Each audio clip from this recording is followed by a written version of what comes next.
दिव की ज्वलित शिखा से उड़ तुम जब से लिपट गई जीवन में, तृषावंत में घूम रहा कविते तब से व्याकुल त्रिभुवन में।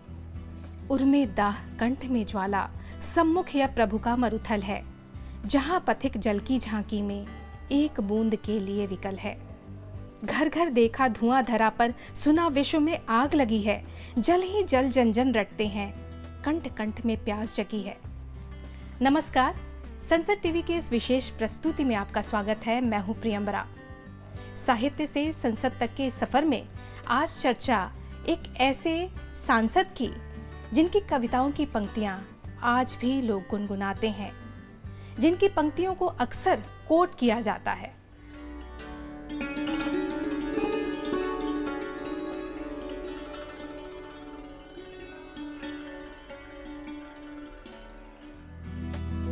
बिहार की धरती अनेक नायाब व्यक्तित्वों से धनी रही है। इन्हीं में से एक है रामधारी सिंह दिनकर। रामधारी सिंह का जन्म 23 सितंबर 1908 को बिहार के सिमरिया गांव में हुआ था। उनके पिता किसान थे। 2 साल की छोटी सी उम्र में पिता का साया सर से उठ गया। माता ने ही तीनों भाइयों का पालन पोषण किया। बचपन मुफलिसी में गुजरी। बढ़ते खर्च की वजह से बाकी दोनों भाइयों की पढ़ाई छूट गई, किंतु रामधारी सिंह की शिक्षा जारी रही। रामधारी सिंह पर भी इसका गहरा असर पड़ा। बाद में उनका नामांकन सिमरिया गांव से 4 किलोमीटर दूर बारो मिडिल स्कूल में करवा दिया गया। इसी बीच महज 13 साल की उम्र में उनका विवाह हो गया। हाई स्कूल की पढ़ाई के लिए उनका नामांकन मुकामा में हुआ और फिर पटना कॉलेज से उन्होंने बीए किया। पटना कॉलेज में पढ़ाई ही उनके जीवन का टर्निंग पॉइंट रहा। पटना कॉलेज में शिक्षा के दौरान ही उनकी मुलाकात तब के जाने माने साहित्यकार और शिक्षाविदों से हुई।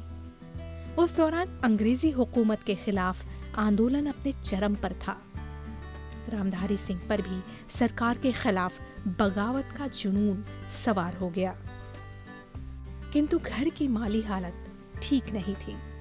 इसी दौरान उन्होंने अपने द्वंद्व, अपनी तकलीफ को शब्द देने शुरू कर दिए थे।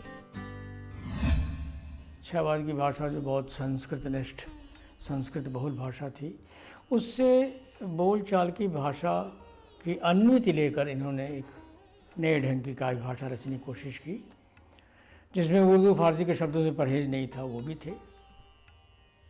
और इस तरह से कहूँ कि शाहबाद की भाषा जो एक जमी हुई बर्फ़ की तरह भाषा थी, उसको पिघलाया इन्होंने। तो एक कहना चाहिए अंग्रेजी शब्द का इस्तेमाल, था ले आए, वो एक पिघलने की स्थिति भाषा की बनी, और इसलिए वो भाषा ज़्यादा दूर तक पहुँचने वाली भाषा सिद्ध हुई।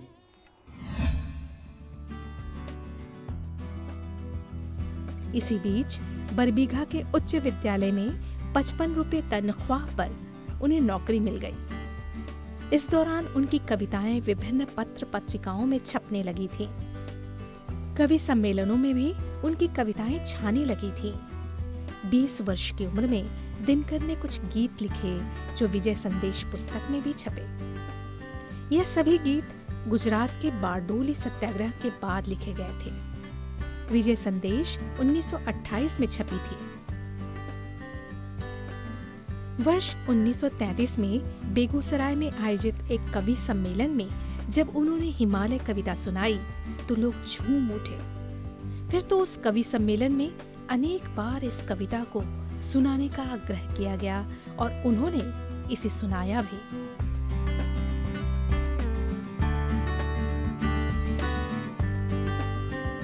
1934 में उनकी नियुक्ति बिहार सरकार के सब रजिस्ट्रार पद पर हो गई। 1935 में रामधारी सिंह दिनकर का पहला कविता संग्रह प्रकाशित हुआ। इस संग्रह की क्रांतिकारी कविताओं ने आम जनों में जोश उत्पन्न कर दिया।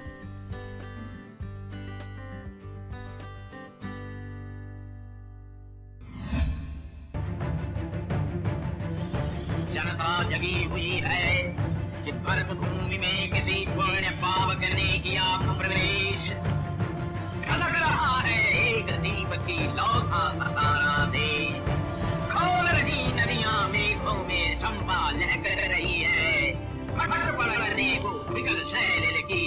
धरती तय कर रही है।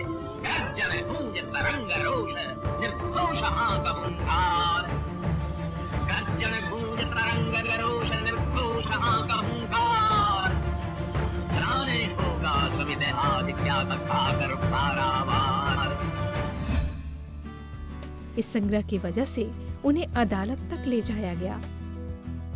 बाद में चेतावनी देकर उन्हें छोड़ दिया गया, किंतु अंग्रेज सरकार के खिलाफ उनका लेखन बदस्तूर जारी रहा, जिसका खामियाजा भी उन्हें भुगतना पड़ा और सिर्फ 4 साल में उनके 22 तबादले हुए। 1939 तक दिनकर के अनेक कविता संग्रह आ चुके थे, जिनमें हुंकार, रसवंती, द्वंद्व गीत, कलिंग विजय महत्वपूर्ण थे। 1942 में उनका तबादला युद्ध प्रचार विभाग में हो गया। इस दौरान भारत छोड़ो आंदोलन जोरों पर था। आखिरकार रामधारी सिंह ने 1945 में सरकारी नौकरी से इस्तीफा दे दिया और पत्रिका से जुड़ गए। वर्ष 1946 में उनका संग्रह आया कुरुक्षेत्र, जिसे काफी लोकप्रियता मिली।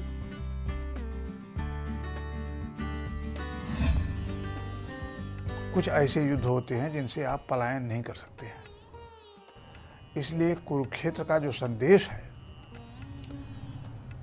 युद्ध अधिकांश लोगों ने कहा दूसरा महायुद्ध न होता तो अच्छा होता। असल में पृष्ठभूमि है द्वितीय महायुद्ध की, तो द्वितीय महायुद्ध अनिवार्य हो गया था, इसे लड़ना जरूरी था। युद्ध से भाग नहीं सकते हैं,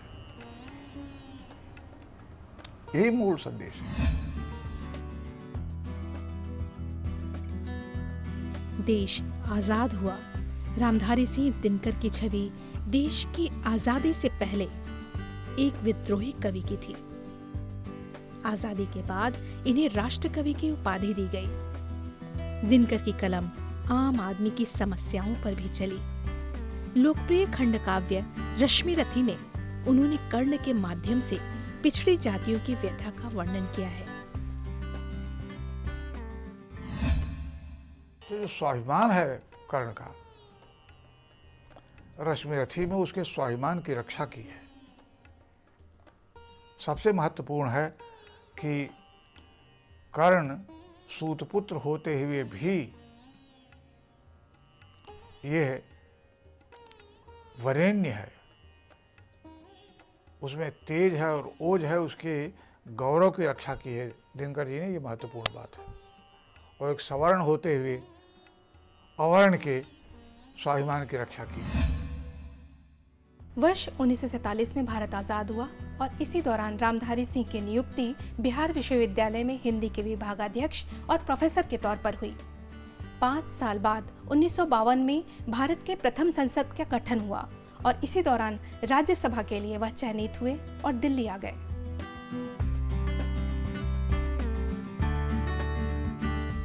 रामधारी सिंह दिनकर पहली राज्यसभा के सदस्य बने।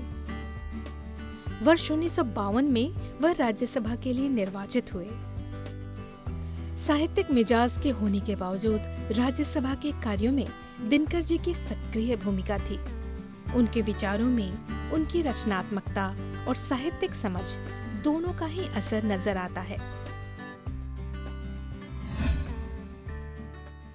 श्रीमान, हमारी एकता का आधार हमारा संविधान है, हमारी एकता का आधार हमारा भूगोल है, हमारी एकता का आधार हमारा इतिहास भी है। लेकिन इन सब के ऊपर जो संस्कृति का स्तर है, उस पर अभी हमें कुछ और करीब आना है।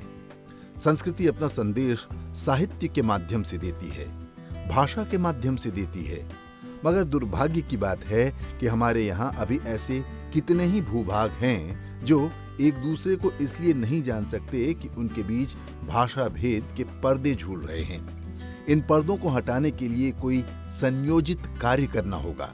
सरकार यह आसानी से कह सकती है कि यह व्यावहारिक बात नहीं है। यह ऐसी बात है जिसका इंतजाम जनता को स्वयं करना चाहिए। यह काम कैसा होगा, यह योजना की बात है। संभव है अगर सरकार इस पर विचार करे तो उसे यूनिटी और कल्चर की एक नई मिनिस्ट्री की जरूरत महसूस हो। संभव है शिक्षा विभाग सांस्कृतिक कार्यक्रम के बहाने इसे आगे बढ़ाए। यह कार्यक्रम ऐसा है जिस पर ध्यान अवश्य देना चाहिए और सरकार को कुछ न कुछ ऐसा काम शुरू करना चाहिए जिससे देश की सभी भाषाओं को विश्वास हो कि संघ शासन की नीति सभी भाषाओं को प्रोत्साहन और बल देना है। राज्यसभा में आने के बाद वह हिंदी के लिए अपना सब कुछ न्योछावर कर देना चाहते थे। 20 से अधिक बार उन्होंने हिंदी पर हुई बहस में हिस्सा लिया। हिंदी साहित्य सम्मेलन विधेयक पर चर्चा के दौरान दिनकर जी ने उसके सामान्य भाषा पर जोर देते हुए अपनी बात रखी। अरबी, फारसी, पुर्तगाली और अंग्रेजी के बहुत से शब्द हिंदी में चल रहे हैं और अगर हम उन शब्दों को छोड़ दें तो हिंदी में उनकी जगह दूसरे शब्द ही नहीं हैं जो उनका काम कर सकें। ऐसे शब्दों के कुछ उदाहरण मैं आपको देता हूं। बाजार, दुकान, पायजामा। अगर हम इनको निकाल दें तो इन्हें हम क्या कहें? रुमाल, शाल, दुशाला, तकिया, अचार, कबूतर, ऐनक, चश्मा, साबुन, बंदूक, दलाल, मजदूर, वकील, तबीयत, मिजाज, जहाज, चम्मच, कुर्सी। इन शब्दों को अगर निकाल दें तो इनकी जगह पर कौन शब्द हम संस्कृत से ला करके चलाएं? हाँ, मजदूर के बदले श्रमिक हो सकता है, लेकिन श्रमिक बैठा रहेगा और मजदूर चलेगा। नकली शब्द नहीं चल सकते।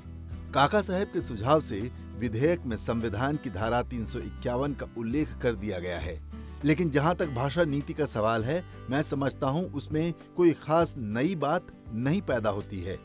संविधान की धारा 351 ये बतलाती है कि हिंदी के निर्माण में अन्य भाषाओं से भी शब्द लो, अन्य भाषाओं के प्रभाव को ग्रहण करो।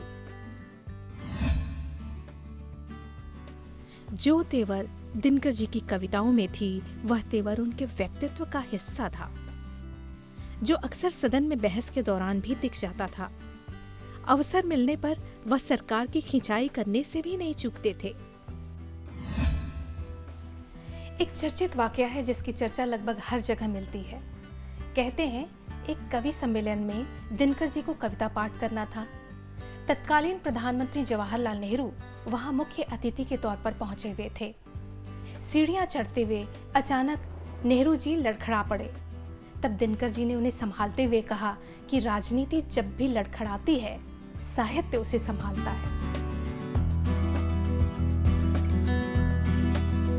साल 1962, जब भारत को चीन के साथ युद्ध में हार का मुंह देखना पड़ा था, रामधानी से दिनकर ने अपने गुस्से और आक्रोश का इजहार सदन में भी किया।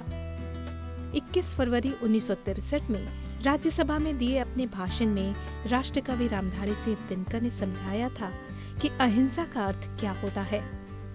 उन्होंने बताया था कि गांधी की अहिंसा मात्र अहिंसा ही नहीं थी, बल्कि उसमें आग थी।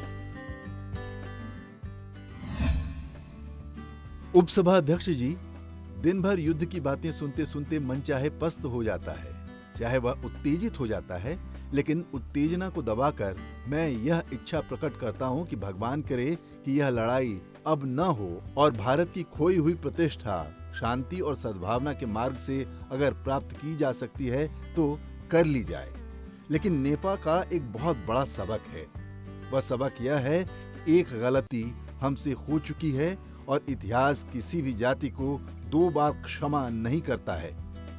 3 महीने में मैंने अपने देश के भाग्य पर बहुत सोचा और उस सोच विचार के बाद मैं कह रहा हूं कि गांधी, बुद्ध, अशोक ये रक्षक नहीं, खुद ही रक्षणीय हैं। गांधी, बुद्ध और अशोक इस देश की शोभा हैं, इस देश के गौरव हैं, इस देश के अभिमान हैं, इस देश के संस्कार हैं और इस संस्कार की रक्षा तभी हो सकती है जब राणा प्रताप, गुरु गोविंद सिंह, शिवाजी और महारानी लक्ष्मीबाई, टीपू सुल्तान और अशफाक तथा उस्मान और भगत सिंह की बटालियन हर वक्त तैयार रहे। आज हमारा बैर एक वाम मार्गीय देश से है। संभव है किसी दक्षिण मार्गीय देश से भी बैर हो जाए। तो ऐसा नहीं होना चाहिए कि जब बाएं से लड़ाई हो तब केवल दायां हाथ लड़े और जब दाएं से लड़ाई हो तब हमारा बायां हाथ भाग जाए। परशुराम ने कहा, झंझा झकोर पर चढ़ो मस्त झूलो रे, वृंतों पर बन पावक प्रसून फूलो रे, दाएं बाएं का द्वंद आज भूलो रे, सामने पड़े जो शत्रु शूल हूलो रे। यही वह समय था जब उन्होंने परशुराम की प्रतीक्षा लिखी। अपने 12 साल के कार्यकाल के दौरान उन्होंने आम आदमी से जुड़े मुद्दों को सदन में उठाया। राज्यसभा में जब वह बोलने के लिए खड़े होते तो सदन में सन्नाटा छा जाता। और इसी साल उन्होंने राज्यसभा की सदस्यता से इस्तीफा भी दे दिया। सन 1964 में मेरी कविता की 2 पुस्तकें प्रकाशित हुई थी। 65, 66, 67, 68 और 69। इन वर्षों में मेरी कोई भी पुस्तक कविता की नहीं निकली, क्योंकि कविता लिखना ही एक प्रकार से बंद हो गया था। अपवाद पाकिस्तानी आक्रमण के समय कुछ कविताएं लिखी थीं। इतने दिनों तक कविता न लिखने का परिणाम ये हुआ कि मेरी शैली बदल गई और जिस तरह की कविताएं मैं लिखा करता था उस तरह की कविताओं से मुझे संतोष नहीं होने लगा। इस बीच में वैयक्तिक जीवन में विपत्तियां भी बहुत सही, विचारों की उलझनों में भी रहा और सोच समझकर मैं इस निष्कर्ष पर आया कि कविता में रोमांस को सचमुच दबना चाहिए। वो समय आ गया है कि रोमांस की कविता युग की गियर से बाहर मालूम होती है।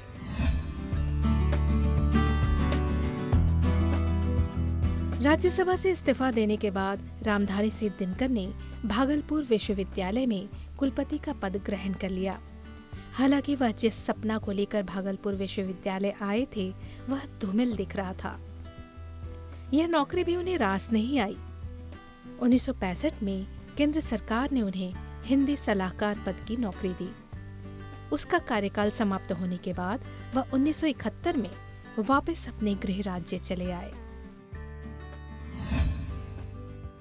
मुझसे अगर पूछा जाए कि दिनकर की कौन सी कृति पसंद है तो मैं उर्वशी ही कहूंगी, क्योंकि कुरुक्षेत्र, रश्मिरथी, हुंकार जैसी रचना करने वाले रचनाकार द्वारा उर्वशी जैसी कोमल भाव वाली रचना करना उन्हें खास ही बनाता है, और वह भी तब जब वह राज्यसभा के सांसद के तौर पर अपनी सेवाएं दे रहे हों। उर्वशी के लिए तो उन्हें ज्ञानपीठ पुरस्कार भी मिला, किंतु दिनकर का व्यक्तित्व इतना विशाल था कि कोई भी पुरस्कार उनके सामने गौण ही लगता है। उन्होंने अनेक निबंध भी लिखे। संस्कृति के 4 अध्याय उनकी एक महत्वपूर्ण कृति है।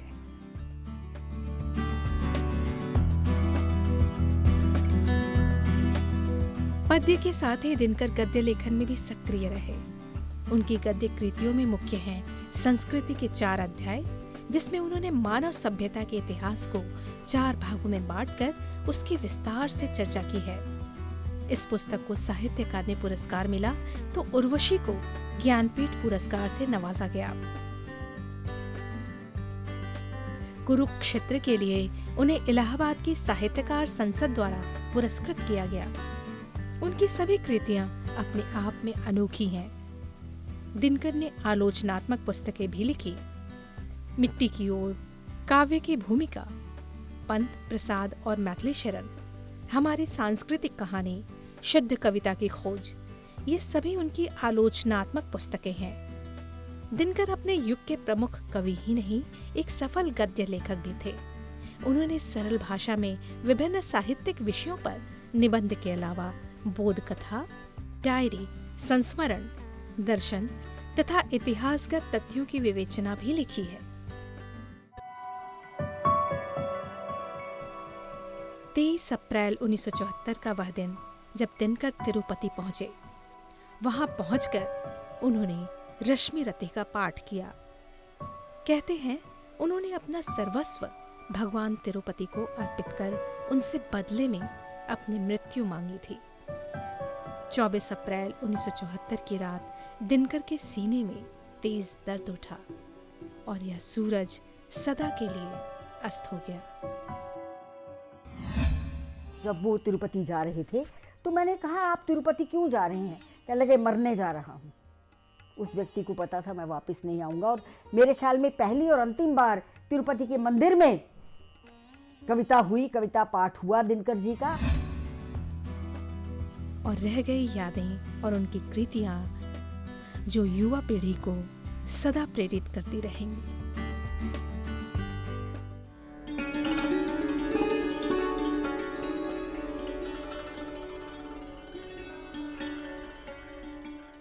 साहित्य से संसद तक के इस सफर में आज के लिए विराम। अगले अंक में फिर हाजिर होंगे ऐसे ही किसी रचनाकार के साथ। तब तक के लिए नमस्कार।